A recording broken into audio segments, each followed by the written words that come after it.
தன்னுடைய சீரிய பணியினால் உயர்ந்த உத்தமராக இருக்கிற தலைவர் அவர்களையும் இன்றைக்கு சென்னையில் இருந்து தகவல் உரிமை கோரும் ஆணையத்தின் ஆணையராக இருக்கிற அன்பு சகோதரர் பிரியகுமார் அவர்களையும் அதே நேரத்தில் மிகச்சிறப்பான ஒரு பேச்சை பேசி சென்றிருக்கிற முன்னாள் மாவட்ட அமைப்பு நீதிபதி அன்புக்குரிய நண்பர் முகமது ஜியாவுதீன் அவர்களையும் இந்த விழாவிற்கு பொறுப்பேற்று இன்றைக்கு நடத்தி கொண்டிருக்கிற விழா ஒருங்கிணைப்பாளர் திரு பால சண்முகம் அவர்களையும் அதே நேரத்தில் வரவேற்புரை ஆற்றி அமர்ந்திருக்கிற அன்பு தம்பி முரளிதரன் அவர்களையும் என்னுடைய ஆர்வியர் நண்பராக இருக்கிற சுரேஷ்குமார் அவர்களையும் அண்ணன் வில்சன் தாமஸ் அவர்களையும் மிக நல்ல உள்ளத்தோடு நன்கொடைகளை வழங்கிக் கொண்டிருக்கிற வினோத் சிங் ரத்தோ,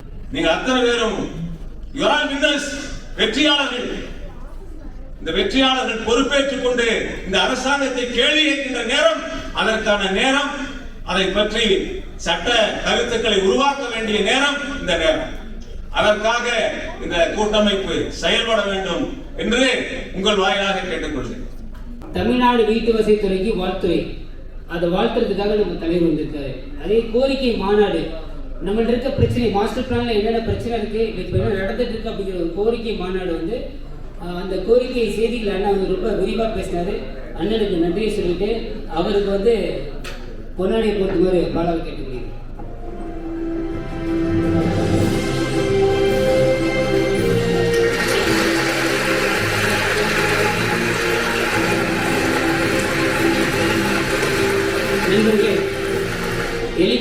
அத்துணை கட்டுமானம் உள்ளிட்ட ரியல் எஸ்டேட் துறை சார்ந்த நண்பர்களுக்கும் என்னுடைய மதிய நேர அன்பு கலந்த வணக்கத்தையும் வாழ்த்துக்களையும் தெரிவித்துக் கொள்கின்றேன்.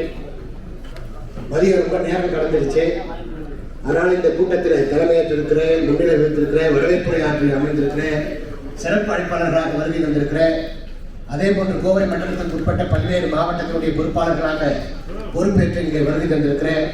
மாநில அளவிலும் தேசிய அளவிலும் பல்வேறு நிலைகளிலே பொறுப்பு வகித்து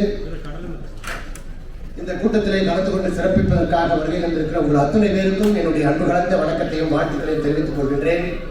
இன்றைய தினம் கோவை மாவட்டத்தில் குறிப்பாக 1994 பிறகு 30 ஆண்டுகளுக்கு பிறகு ஒரு நல்ல ஒரு முன்னெடுப்பாக இந்த முழுமை திட்டத்தை வந்து கொண்டு வந்தார்கள். முழுமை திட்டத்தை கொண்டு வரும் பொழுது அதில் பல்வேறு குறைபாடுகளும் பல சிக்கல்களும் பிரச்சனைகளும் இருப்பதாக நம்முடைய உறுப்பினர்களும் பொறுப்பாளர்களும் கலந்து ஆலோசித்து உங்களுடைய கருத்துக்களையும் ஆலோசனைகளையும் நீங்கள் தெரிவித்தீர்கள். அதுவும் குறிப்பாக நந்து அவர்கள்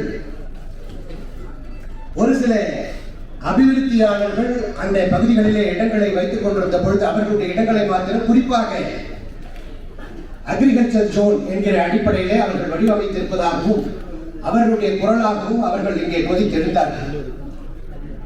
உள்ளபடியே அது ஒரு சிலருடைய கருத்துக்கள் அப்படியாக இருக்கலாம். ஆனாலும் 30 ஆண்டுகளுக்கு பிறகு நல்ல ஒரு முயற்சியாக இந்த முழுமை திட்டத்தை வடிவமைத்திருக்கிறார்கள். 1994 ஆண்டு 1287 சதுர கிலோமீட்டராக வடிவமைத்த இந்த கோவை முழுமை திட்டம் தற்பொழுது 2024 ஆண்டு ஒரு அரசு ஆணை வெளியிடப்பட்ட பிறகு நம்முடைய நாம் நேசிக்கின்ற நம்முடைய உணர்வுகளுக்கு மதிப்பளிக்கக்கூடிய நம்முடைய கூட்டமைப்பினுடைய கருத்துக்களை கேட்டு அவ்வப்போது பல்வேறு பிரச்சனைகளை தீர்த்து கொடுத்து பல நல்ல திட்டங்களை, முன்னோடி திட்டங்களை, மகத்தான திட்டங்களை, ஆகச்சிறந்த திட்டங்களை, பல திட்டங்களை அரசு மூலமாக நம்முடைய வீட்டு வசதி துறையின் மூலமாக நாம் பெற்றிருக்கிறோம். அதற்கு நாம் நன்றி தெரிவித்திருக்கிறோம்.